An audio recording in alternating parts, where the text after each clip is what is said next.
Ladies and gentlemen, good evening, boxing and MMA fans from around the world. Introducing from Bassett, California, the third man in the ring, Popeye Ray. Welcome to Third Man in the Ring. I'm your host, Popeye Ray. Today we have another awesome interview. In my opinion, one of the top Latinos actors in the world. And I want you to give him a warm welcome. He's a boxing fan, MMA fan, football fan. Again, give him a warm third man in the ring welcome, Emilio Rivera.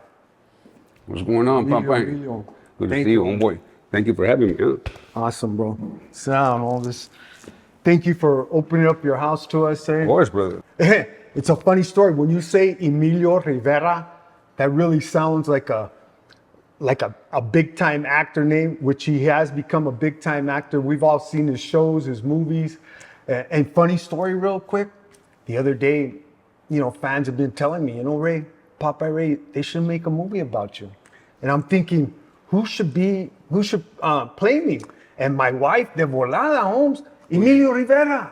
And I'm like, hey, well, just do it, homeboy. Just do it. But then my kids busted my bubble and they said, you know what, Dad, you're more like a Pee Wee Herman, maybe, I'm like, what? Well, you can go either way, homeboy. That's right. So, Emilio, yeah, bro. Tell us a little bit about Emilio Rivera when you were a kid, maybe. You know what I mean? First of all, I want to talk about when we first met, homeboy. I'm going to tell you something, Papa. I'm very proud of you, homie. You know what I'm saying? Because I remember I was doing the movie Bruce Almighty with Jim Carrey, and they had we were 6 actors in there, and then when you're acting, you have to have 6 stand-ins, and there was like Popeye and 5 other vatos that just got out of the joint, man. So we recognize each other, like as far as we know where we're from the guys, and I said, hey, bro, where you from? Whatever, in a nice way, and, hey, I just got out, blah, blah, blah, trying to do good. And that was, 23 years ago, homie? Yes, 23. And look where you're at now, homie. I got to tell you, brother, I know you give me props all the time. You're proud of me. But, bro, I seen when you got out. I want to be a referee, Holmes. I'm trying to do this and that. I go, hey, well, go for it, homie. Because I like to see not only my gente do good, but when I see people that come where I come from do good. Because I know how you had to pass this, there was something we had to pass to a barrier. That's right. A lot of barriers, homeboy. And then to make it out of that and then be what you're doing right now, I know the work that it takes. So much props to you, Carnal. Now I watch him on TV and I'm always like, hey, that's my homeboy Popeye. I'll be watching like a fight and then wherever we're at, I go, hey, I know that vato. That's my boy right there, And you know him. And it's like, so you're a celebrity in my eyes. You know what I'm saying, homie? Because I know you from the get-go. That's right. That's why when I see him on Bruce Almighty, I recognize, I go, that's a righteous vato there. That ain't no actor, home. And turns out he was an OG vato and an actor. But yeah, you know what? And not to blow smoke, Emilio, he was humble to me. He, sometimes when 2 solid vatos see each other, we tend to be like little machismo. But now Emilio opened up to, hey, what's up, Holmes? Emilio Rivera, Back then, I didn't know of him. Yeah. But then as time went on, I seen more and more of them in the movies, commercials. I said, like, wow, man. But it's funny you say that about me refereeing. When I did the Fundura fight at the StubHub, I turned around and it made me feel good, bro. When I seen you sitting ringside, I said, wow, and I have the main event.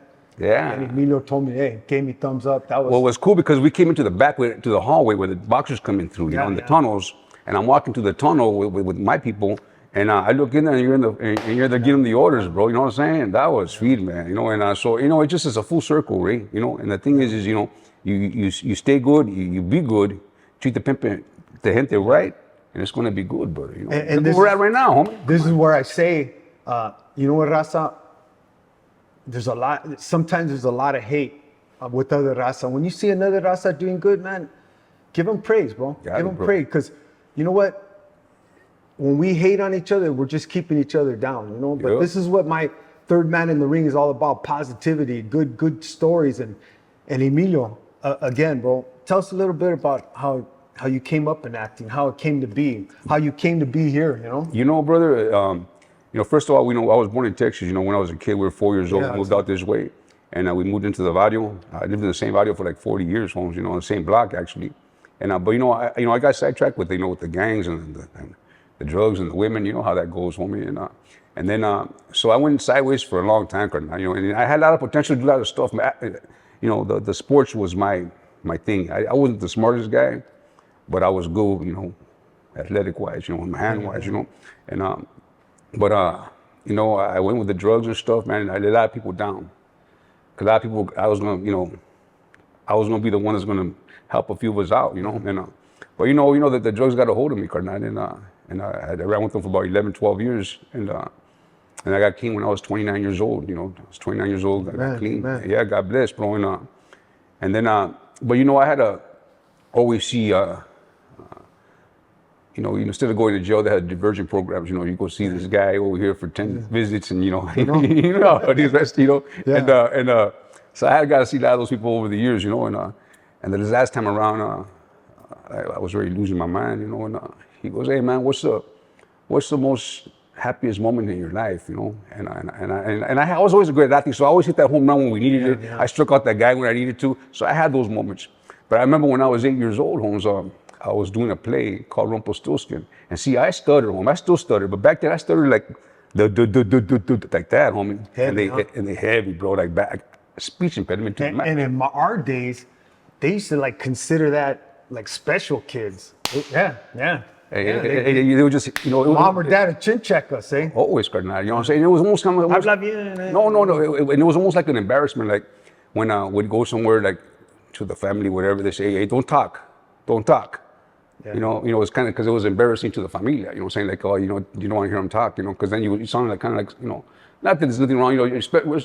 Special, but then they just didn't want to. The pride thing was like, he's a good athlete. That's all you needed. That's all you need. He just knows how to fight, and you know how to play ball. You're good, but just don't talk. You know what I'm saying? So I remember when I did that play, homie. The applause I got, and I didn't stutter because I knew what I was going to say. Like I didn't stutter one time, Holmes. You know what I'm saying? And then, so I told my guy that, the guy that I'm seeing, and he goes, "And if that's what made you happy, then be an actor. If that's what made you happy." How old were you, bro? At 29 years old, homie. Wow. Right? And I said, and me, carnal, like I was a real vato in the street, a real guy, and so to me, acting was like hey man, I ain't fake, homie. Like I'm a real vato, But you know what, Holmes? By doing that, because we were raised, how we were raised. Men don't cry. You want to cry, you something to cry about. You can't cry, homie. That's just us. You got to hold it aside, but you let it out like this, homie. All we did was fight. Yeah. That's all we knew. I was a wannabe boxer. Right? We all buy that, bro. Our Nintendo in our time was the bags, the speed bags, the heavy bags. That's all we did, homie. If you had an issue, just handle it and squash it. Be done. You know what I'm saying? But that was our Nintendo. That's why we could throw them out. We could throw down, homie. That's all we did. Our Nintendo. No, that's what it is. Like my kid, he's so good with that shit. I don't know all those buttons, homie, but I know these. That's right. That's all we had. That's right. On the football field, we used to play tackle football with different Marios that we got along with. No pads. No, it was an organized fight. Yeah. It was an organized fight, man. First of all, you got beef, okay, there'd be a fight before the football game, which is an organized fight, and there was chingazos in between. So it was, what, you think about it now, it made us who we are. I wouldn't do it now, homie, because I gotta go to work, you know what I'm saying? But back then we didn't give a fuck. This man said, "Can I cuss?" Yeah, but you know what it is, carnal, is that it let me feel, and I feel less of a man. I could let out my feelings, and I could cry on stage, and then I could say, well, I was just acting. But really, Holmes, I was laying out years of pain, boy. You know what I'm saying? Yeah. So in hindsight, it saved my life, Holmes. Yeah, it really did. And a few brothers as well, no? Oh, I'm the oldest of 5, homie. The oldest, and we all kind of follow the same path a little bit, And I was kind of like the worst one as far as getting loaded, because I always had like I said, I was never the smartest guy, but I was always good with my hands. I was a mechanical engineer for hostess cakes, And so I always had feria. Never had to steal. In my family, where I come from, stealing was like you're a piece of shit. Yeah. Because you can always go that way. Yeah. You could beat a man, to a pulp, but you don't take his money. That's right. That's just the way we were raised. Like Stilo, the way we were raised. It's just that we have too much pride to steal, So, but the problem with that, me making all this money that I was making back then, it fed my family at the time, and it fed my habit, And I had a big habit, boy. And likewise, I was a working drug addict. You know? But it's called a functional addict. And Simon, you know, and if I was too loaded to go to work, I just, you know, boom, boom, you know, little this or that, and I'd be up and ready to go. You know what I'm saying? You know how we did it, you know, and it was crazy. You know, you never know if you were gonna make it out of work that day, just because. First of all, being in the streets was one way. You don't know if you're gonna make it home. You know, back then it was kind of crazy. And then going to work just to stay up, well, you don't know if you're gonna make it back home either. You know what I'm saying? It's crazy times, you know. So when did you actually say to yourself, you know what, I'm gonna give this all my acting? When did you actually say, you know what, I'm gonna put this all in? Well, you know, brother, you know, I got lucky, man. You know, because I met my mentor, Bernard Hiller, and he came to the Vadio. He's preaching, acting, this and that, and I used to look hard back then. He looking a little hard now. I was like a mean-looking guy, bro, and I was there back there in the back, you know, listening to him at the parque, you know, and I said, hey, before you finish this plug, wait, I want to be an actor, man. And he looked at me, bro. Yeah, bro.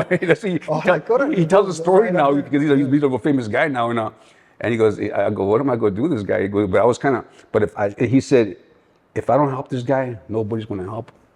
So what he did, he took me underneath his wing or not, and you know, I used to have this rocha's big, homie, but I used to wear a big past the lips. You know how we used to wear it, right? And he goes, hey, listen, you cut on my class, shave that shit off. No, now he didn't say shit, he proper shave that mustache. He goes, you're a handsome man. He goes, you hide it with that big old mustache. I can't see no emotion in you.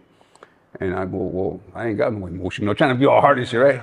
But so what he did, homie, he goes, before you become an actor, I need to humanize you. Because you're not human.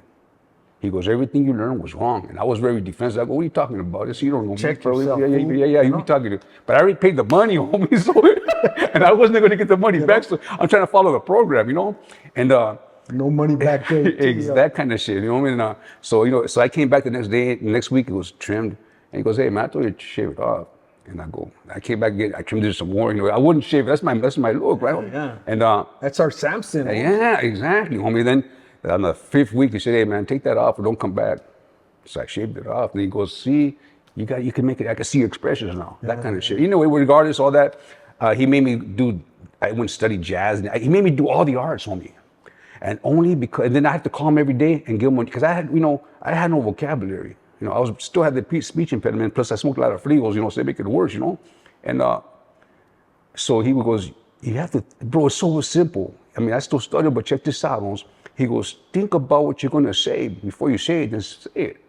My mouth was going before my mind. Yeah, That's all it was, homie. The little simple things like that. He taught me so much, bro. And then he, every day I had to call him up and say, I'd give him a new word and use it in a sentence every day, Holmes. That's how I got about. Because you know, Navarro, hey, where you from, Mister? Yeah. That's all you really say, huh? Yeah, who's holding the bag? Yeah. Where's that? You know, it was very little. Yeah. The less you said, the better. That's right. You know how it is. The less you say is the best. That's right. You gotta watch out. The guys don't talk much, right? That's right. Right. That's right. Holmes. And now I get paid. The less you're spoken, the more you're going to be seen. Exactly. Right. That's how we're raised, homeboy. But now I have a job where all I do is talk. You dig? But you do it well, homie. Thank you, Karnat. Thank you. Well, it took a lot of work for homeboy, you know? Yeah. You know, it's just, we had, so he had to break that cycle and then start a whole new man. And did you have support from your Karnat? You know, check this out, Holmes. You know, yeah. You know what, my Karnat BB, you know, he didn't trip on it too much a little bit because, hey, Karnat, whatever you do, I support you. But, you know, my homeboys in Navarro, I would go to class and learn monologues, you know, and I would put them at the handball court, and we get all together. This is enough. I'm gonna do a scene for you, Matos, you know. And my homeboys would get back, you know, whatever they were doing, homie, they sit down, and I would do. It's love. That's respect, don't you? Simon, and I'd if be you there. didn't have respect, they Exactly. So like that. So you fans that grew up in the barrio, you know he had respect, Holmes. Yeah. You know, I was kind of like a Looney Tune, but I was kind of like a nut. You know, so I didn't give a fuck. You know what I mean? That's, you know, I was that kind of guy. You know. And if you didn't get it, I'm sure you take it. Exactly. And I don't mean that. And I don't mean that in like I'm proud of it, homie. But that's just the way it was, homie. Yeah. You know what it is, right? You know. In the 70s, Holmes, it was 70s and 80s. So that's my time. 70s, 80s, and a little bit of the 90s. Even though I was clean and sober, I was still, doing blah blah blah. You know, but because it was still in my system. Yeah. And little by little, you start seeing different things. Like, you know, bro, the first time I got away was before that. So I'd go in and the homeboys would be like, hey, homeboys, I was feeding me. Like, I thought you were really at me, you know, like that kind of stuff. So if I could make my homeboys believe that I was coming at them right, everybody's going to believe. That's right. That's right. You know what I'm saying, homie? And that's why I needed to believe because if you can make the ones that know you believe, you know the ones that don't. Yeah, and they go, it looks like you're not even acting, Holmes. Like, what are they? So I ran with it, you know? And but then, you know, I shaved, they shaved me up. Not to deal with when you deal with Hudas, you got to make them believe. You know, and that's a whole different thing. Well, the reason I could play, see in my career, I've played gangsters and cops because I knew how to do the cops because I was always dealing with the cops. Yeah. So I knew the mannerism, you know what I'm saying, bro? So my career has been both bad and good. So it's been good. But I like playing the bad guy because the bad guy get to release a lot more. I get to, you know, you get to let go, you know. But you know what, I got to tell you, man, you know, these past 5 years, you know, I learned how to act. You see, Colonel, because all these past 20, before that, everything I did, I would just dig back to something bad in the past or something that hurt me, and I would bring it to Haile.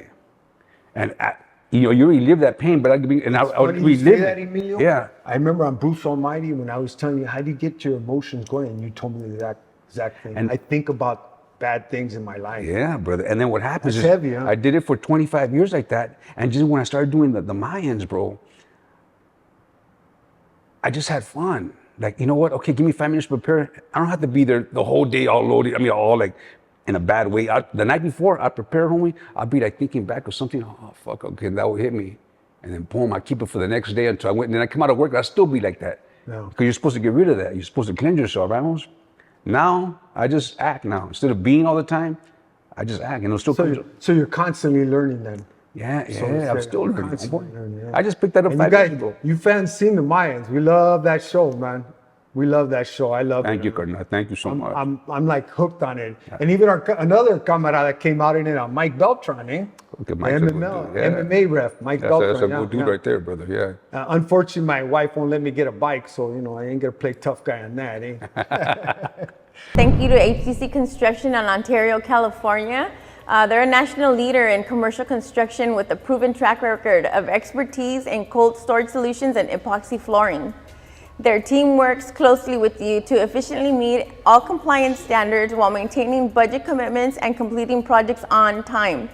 HDC Construction works with Fortune 500 companies and small businesses throughout the country in the areas of steel stud framing, refrigeration panels, dock doors, comprehensive drain systems, fire sprinklers, block walls, and much more. For bids, quotes, or a free consultation, call 909-626-0214 or visit their website at www.hdconstruction.com. Ralph Sarabia and his wife Jody Sarabia are the founders of Putazos. They started Putazos to reach the veteran community who is currently losing 22 vets a day to suicide. Ralph and his unit, 2nd Battalion, 5th Marines, lost over 15 guys while serving in Iraq. He wanted to share with you that whether you fight physical or mental battles, it ain't over yet. With that said, Putazos has developed high-end boxing gloves that have been approved by State Athletic Commission to be in pro fights. If you want a boxing glove that's inspired by patriotism and is battle-tested, check them out at putazosfightapparel.com. And just keep in mind that a portion of Putazos proceeds will go to the Semper Fi Fund, which helps wounded warriors. Also, we want to give another shout out to Valley Mission Builders. Valley Mission Builders is a general building company with over 3 generations of construction experience. They specialize in all phases of home construction, new home building, remodeling, room additions, and ADU and guest units. They can assist with planning and designing to complete construction. They service the greater Los Angeles area and Ventura counties, including the San Fernando Valley. Give Valley Mission Builders a call for a free consultation. So Emilio, so what makes you go to the fights? Eh? Well, what is you just like from slinging them in the street? You know that, brother. We learned them real young because we were little. I guess everybody did it, bro. My tios would get drunk, my dad would get drunk, and they put us in the backyard and chingazos, right? And the thing was this, homie, my dad would be like, hey, you better not lose. I'll kick your ass at the house, So I was good, homie, because I couldn't fight my dad, so I'd rather get my ass, So go out. If you're beating, it didn't matter, That's what was funny, bro, because they'd be watching the fights. They'll be all loaded, watching the fights. All of a sudden, when the fight was done, it was us in the backyard fighting. They were betting on us. That's what it was, homie. Yeah. It was just part of our life. This is the 60s and 70s, homie. You know what I'm saying? And then in the neighborhood, you had an issue with a homeboy, you just get him up, eh? That's what it was. Just get him up, eh? Just get to it. Just get to it. And I was one of those guys that I like to get to it. You know what I'm saying? I mean, back then, even just till now, like I usually have my speed bag up here, my heavy bags in my gym, but see, well, back in the day, all we did, brother, at the parque was hit the speed bags and who could hold it up the longest, And you know what? Check this out. We couldn't wear gloves. The older homeboys would say, hey, we're in the streets, homes, you don't wear gloves. Don't wear gloves. So, bro, the whole wall would be full of blood because just blood all over the place, bro. It was a mess, you know what I'm saying? But they were barbarics, man. Funny story on Happy Days. I remember Ron Howard was telling his dad on Happy Days, hey, Dad, I'm not getting a fight, teach me how to fight. And the Happy Days dad tells him, well, I taught you how to box. He goes, but Dad, nobody carries gloves around. You know what I mean? See? And that's the way we were. So everybody, in the Mario ball, all the youngsters that were, because a lot of guys didn't know how to hit the bag. They would just go in there and you could just see with just frustration, just hit it, and just, because they didn't have no time, homie. Or they were kind of uncoordinated. You just got to be coordinated still, you know what I'm saying? That's right. And that's all we did, homie. So, but it was feeding me because then when you fighting the guys, it was just, when you're working on a little bag this big and the head's this big, you can pinpoint your punches, homie. Yeah. You know what I'm saying? Yeah. It was kind of, I had fun. I don't want to if I never fight again in my life, that would be a beautiful thing. But I got to say, I'm a very competitive guy. Yeah. You know what it is. I mean, you have that competitive, you know what you're doing. You need that spirit. And even when if I would fight a guy that, somewhere I just met, and instead of just knocking him out, like if he was good, like I would say, I could learn from this guy. Because there was some, and the guys, bro, you run into some badass homies, bro. Like you just, as bad as you think you are in your barrio, you go to a different barrio, and you're going to run into that guy, you know? On one of my interviews, they said, hey, did you ever get tossed up? Danny Maya from Puente. Is that right? Got down? We went at it toe to toe, bro. He busted me up, Holmes. He didn't knock me down. He didn't beat me. He just was better with the hands. Eh? Yeah. I'm like, God, I don't. Yeah, yeah. But that's just the way it was. But it was squashed after. It was good. Yeah. It's my thing is I always did pretty. I always kind of came up on top. But when I fought one of my homeboys on Jimmy Sanchez, I'll say that's the guy. And he was good. And we fought it was an 8-minute fight. The guys that's hard. That's long. Okay, but hey Holmes, it was okay. When we finished, we didn't see each other. They took us, separated us, and then like the next 3 days, I went to go visit him, and we both looked like monsters, homie. Like I couldn't even comb my hair, homie. No, I'm serious. No, we were. Everything hurts, no. I'm talking about lopsided, homie. Like we know whether cause I would look at myself in the mirror. Stuck on I had to wear a beanie, homie. I couldn't. Yeah. Because everything bled. The face, the head, and then see this right here. Yeah. My tooth came out through my face, bro. My tooth came through my face, okay? And this was a homeboy, huh? Well, straight up, we're trying to. Well, you're not there. We're not fighting for points, homie. You're there to fucking for your life, homie. You know what I'm saying? There's no points over here. Nobody giving up. But I went to go visit him, bro. And I saw him, and I didn't feel so bad. You know what I'm saying? Because I go, okay, we look the same. He's feeling a little bit hard. We were lopsided, homie. We were fucking lopsided, homie. You know what? A lot of respect, though. And after that, I grew up with his older brother, rest in peace, Joe Sanchez. He's a good kick-ass homie. And but the Sanchez family, a lot of respect, man. They were all fighters. So Emilio, who's if you had to pick fighters, not necessarily a lineup, but who are your best boxers? For me, from back in the day. Okay. Because real quick, I can't speak on upcoming fights, but I can only speak because the state holds us accountable. So I get it. I'll play dumb if you. All right, okay, all right. So there's no favoritism. I get it. I know. Exactly. I've seen your work, and that's what I like about your work, homie. You let them go at it, and you just trucha. And it was female. I like the way you stroll. You stroll in the ring, homie. You got that the swag, homie. I like that shit. You could tell you're from the barrio. You know what I'm saying? At least I could, And but you're a fair friend, and you let them go at it. Yeah. I love that shit. But in my opinion, the less I'm seen, the better I did. There you go. It's not about me, it's about the No, but you always trucha though. I always see you, homie. You're like I see you come down, you're looking to see the guy's too tired, his eyes are there. I watch that shit, bro, And but for me all the time, it was always Muhammad Ali, homie. I gotta say that. I like because you know what? He used to rhyme. He used to talk shit. That's because I'm not a guy that talks shit. I just go handle it, right? Yeah. And I like those guys.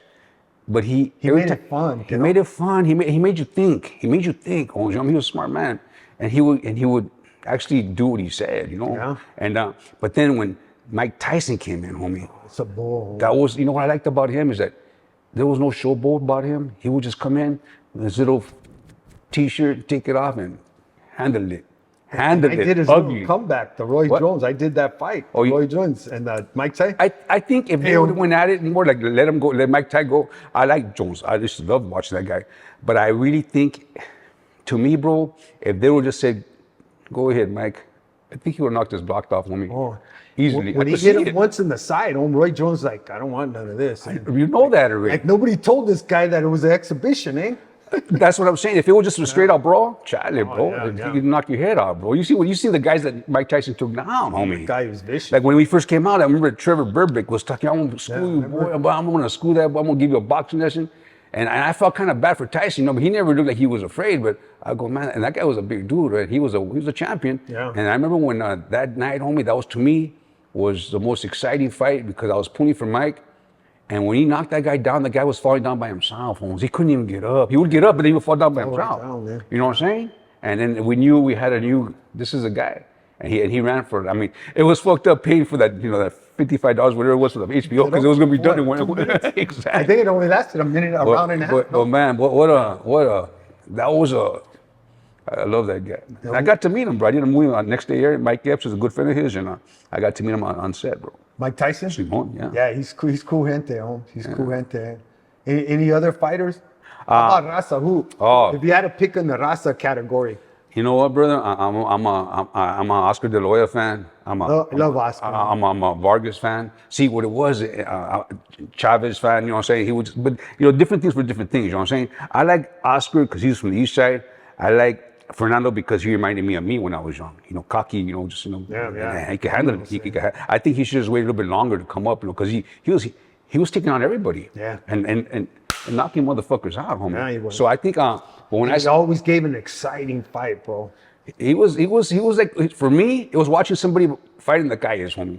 Yeah. That could throw down. Yeah. There's somebody that could throw down. Like he would taunt you.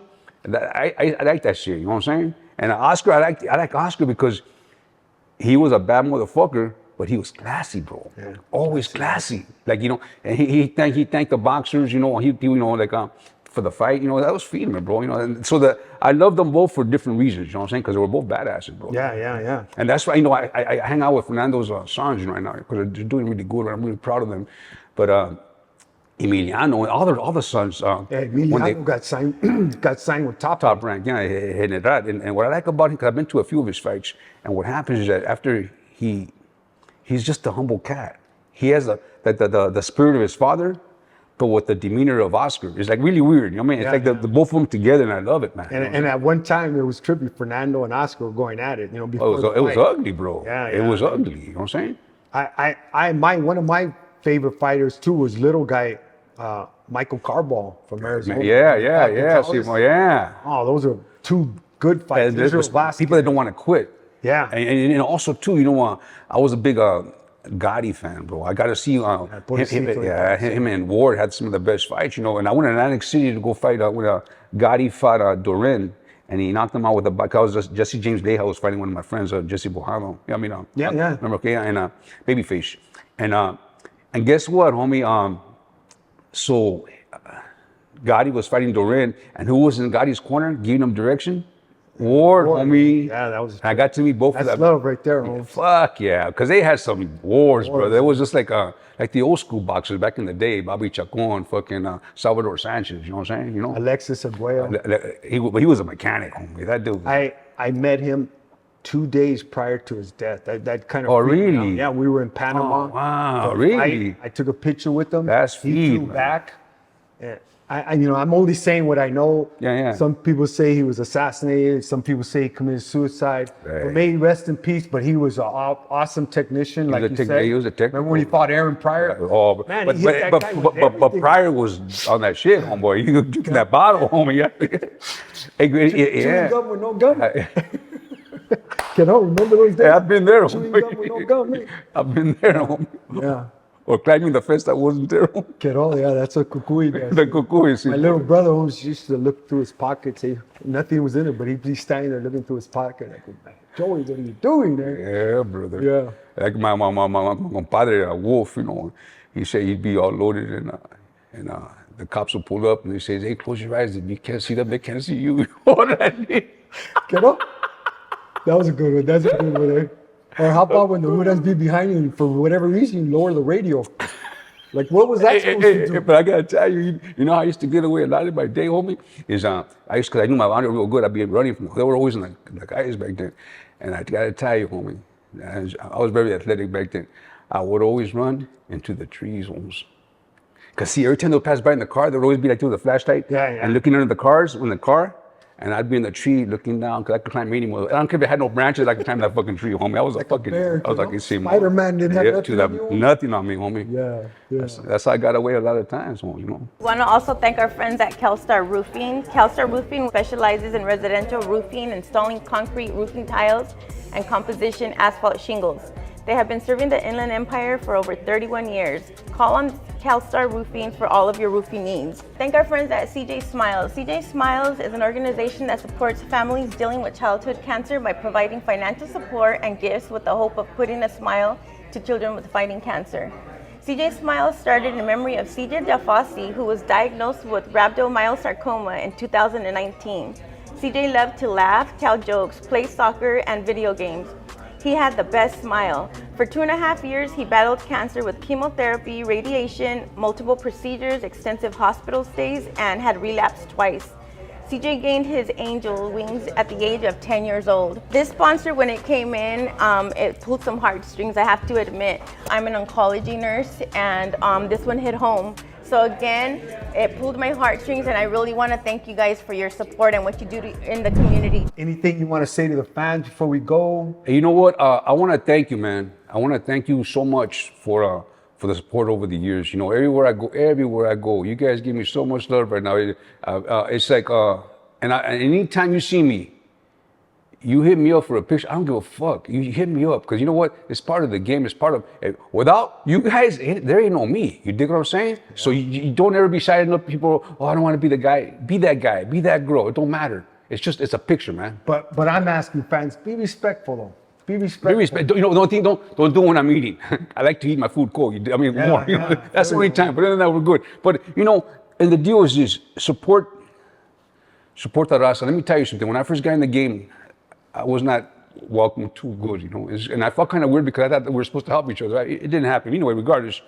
So when I made a name for myself, about 10 years in, I met a guy named Manny Jimenez from Suspect Entertainment, and he would help guys that would come out of the joint or the streets and try to make themselves. Suspect Entertainment. Yes, and what he would do, he would send 10 of those guys, the new guys, to my pad. And I used to train all these guys. And I would just give basic etiquette. You know, you're gonna be on set. Don't be whistling at the girls.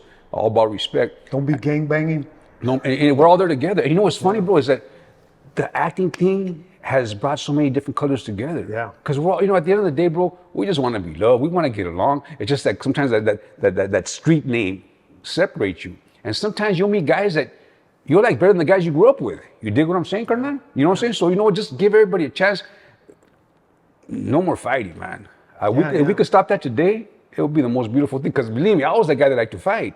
I always look for shit to fuck shit up. Likewise. You know what I'm saying, Holmes? And for what? And now I'm friends with some people, some of my worst enemies. Those guys are some of my best buddies, man. Yeah. You know? And you know what Emilio says? It's like the late great Michael Jackson would say, start with the man in the mirror. You know what I mean? Yeah, man. And we got to show each other love.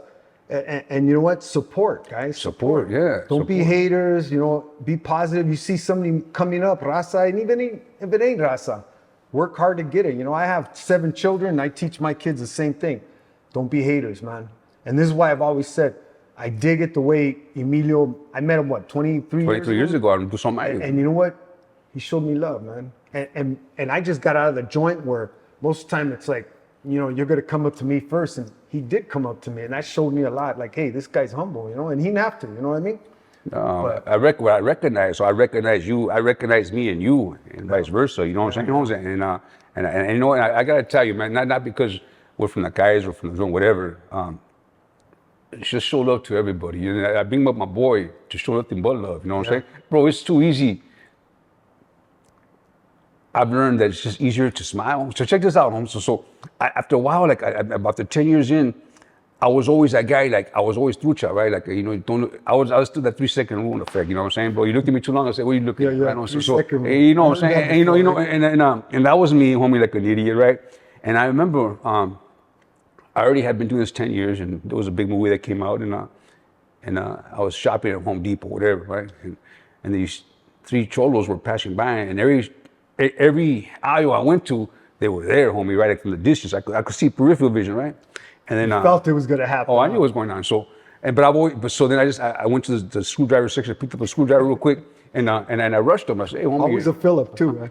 Oh, come on, homie. You know, I'm not trying to gangsterize nothing. Yeah. I'm just telling you what happened on that day. You know, it was what it was, right? Yeah. And then so I went out, go ahead, homie. You know me or what? Like that, you know, I hit them hard, and they go, "Yeah, once we just saw you in that movie," and I felt so stupid, bro. I felt so stupid. Like, oh, hey, we didn't have the cell phones and stuff, so I signed some autographs for them, right? For a movie I did called Man Apart with Vin Diesel, and so like, oh, hey, feed me, you know, and then, hey, how did you get into acting? I start talking now, right? So after that day, Holmes, what I did now, if I see like, you know, suspect people that I would think like maybe want some trouble, I smile. That's right. And you know what? They smiled back. And now that's not my icebreaker. Smile. A smile will always break the ice. Now, if they don't smile, well, you know, then you know it's the other. It's the other way around. You know? Yeah. And we'll find out what it is when we get there. You know what I'm saying? That's right. But 99.9% of the time, people just want to be cool, man. Yeah. Nobody wants problems, bro. You know what I'm saying? Well, believe me, and I'm not blowing smoke, Emilio. You became a household name now. Blessed, homie. I'm just I'm honored to have this interview. I'm honored for you to be on the Third Man in the Ring. And like I was telling you, Emilio, I don't want to become famous. I want Third Man in the Ring to become popular. I want to have a bunch of. Well, you're already famous, Rick. I'm sorry, homeboy. You do some big time fights over here, but you are the Third Man in the ring, like the show says, right? God is good. Come on, God is good. Hey, and that's another thing too. You thank God every day. I thank Him out loud. That's just me. Every morning, buddy. Every morning when I get out of bed, you know what I'm saying? I thank Him out loud. Hey, God, thank you, man. You know, you talk the way you want to talk. You don't have to be proper. You don't have to be a certain way. Just talk the way you are, but be sincere. Because, you know, and check this out. Don't do things, man. I'm going to tell you something. Please listen to me. Don't do things because you're going to get it back tenfold. That's right. Don't do that shit. And you don't have to be doing pictures or look what I'm going to do today. No. Just do it because you know who needs to see that? It's God. Nobody on Instagram needs to see that shit, homeboy. Just do it from your heart. You dig what I'm saying? He's the guy that you got to show to. You know what I'm saying? And when you don't flash it like that, like you're saying, God will bless you in His time. And bro, He does. I'm gonna tell you something. At my end of the roast, when my addiction, I was like this, bro. I was doing so much crack cocaine. I was like this. I was going this way, and you know what I did? I had nowhere to turn to, and I came out like an ass. Like, fuck you, people, where you at? Fuck you, punk, come on, this is goal. I was calling out God to throw chingazos, homie, like ugly. I went on a rant. And May 15th, 1990, since that day, the following day, I've never been high again, Holmes. Amen. No more, God got no more crack, no more, nothing, no pistol, nothing, bro. And it's ugly the way I called him out, but he was always there. I just had to look for him. There you go. I just had, and I'm not a preacher guy. I'm not a. And God ain't a vending machine, but at the same time, you pulled on God, and He was there. I pulled it in an ugly way though. Yeah. I didn't pray and get down. No, I didn't. I did it ugly. The only way I knew how. The only way I knew how was to call you out. Call you out, man. You know what I'm saying, Loco? What a trip, right? So with that said, Emilio, I just want to thank you for coming on, brother. Hey, Ray, let's do part 2 next time. Yeah. I make mine short and sweet, but you just got the tip of Emilio Rivera. Check out his shows, his upcoming movies, and when he tells me, I'll tell you, fans. But I just want to ask you guys, go on YouTube, subscribe, check out this. God bless, guys. Popeye Ray, Third Man in the Room.